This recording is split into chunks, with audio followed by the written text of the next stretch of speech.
Saudaraku yang dikasihi Tuhan, selamat pagi berkah dalam ojo lali bahagia.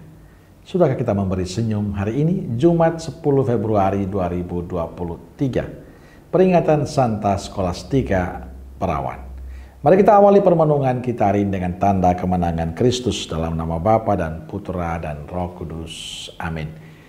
Permenungan kita diambil dari Injil Markus bab 7 ayat 31 sampai 37. Kemudian Yesus meninggalkan pula daerah Tirus dan dengan melalui Sidon pergi ke Danau Galilea di tengah-tengah daerah Dekapolis.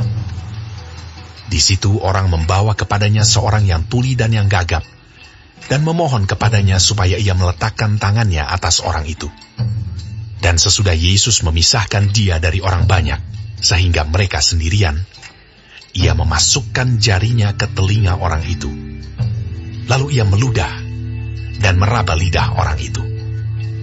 Kemudian sambil menengadah ke langit, Yesus menarik nafas dan berkata kepadanya, "Efata." Artinya, terbukalah. Maka terbukalah telinga orang itu. Dan seketika itu terlepas pulalah pengikat lidahnya. Lalu ia berkata-kata dengan baik. Yesus berpesan kepada orang-orang yang ada di situ, supaya jangan menceritakannya kepada siapapun juga. Tetapi makin dilarangnya mereka, makin luas mereka memberitakannya. Mereka takjub dan tercengang, dan berkata, "Ia menjadikan segala-galanya baik. Yang tuli dijadikannya mendengar, yang bisu dijadikannya berkata-kata." Saudaraku yang dikasihi Tuhan, bacaan Injil hari ini bercerita tentang pelayanan Yesus sampai di tengah-tengah daerah Dekapolis. Kemana saja Yesus pergi selalu ada yang mengikutinya. Mereka selalu membawa orang-orang sakit untuk memintakan kesembuhan dari Yesus. Injil hari ini bercerita tentang orang tuli dan gagap yang minta disembuhkan. Yesus melayani mereka dengan sukacita. Yesus memisahkan kedua orang itu, kemudian ia memasukkan jarinya ke telinga orang itu, lalu meludah dan meraba lidah orang itu. Kemudian sambil menengadah ke langit, Yesus menarik nafas dan berkata kepada mereka, "Efata," artinya terbukalah. Maka terbukalah telinga orang itu, dan seketika itu terlepas pulalah pengikat lidahnya. Lalu ia berkata-kata dengan baik.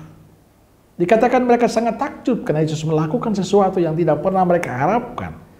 Menarik, setelah Yesus mengadakan mujizat penyembuhan, ia melarang untuk bercerita kepada siapapun.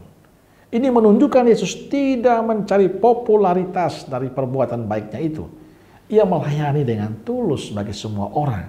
Dasarnya karena ia mencintai, ia ingin semua orang selamat. Saudaraku yang dikasihi Tuhan, kutipan Injil hari ini adalah pesan indah untuk kita. Pelayanan kita hendaknya bukan untuk kepentingan diri, bukan untuk popularitas diri, tapi untuk kemuliaan nama Tuhan. Karena itu butuh ketulusan. Hendaknya kita sadari bahwa semua pelayanan kita membantu orang untuk semakin mengenal dan mencintai Tuhan. Membantu orang untuk merasakan sukacita Tuhan dalam kehidupan mereka. Membantu orang bahagia, membantu orang untuk terlepas dari belenggu-belenggu hidupnya. Jadi pelayanan bukan untuk diri kita. Maka mari kita belajar dari Yesus.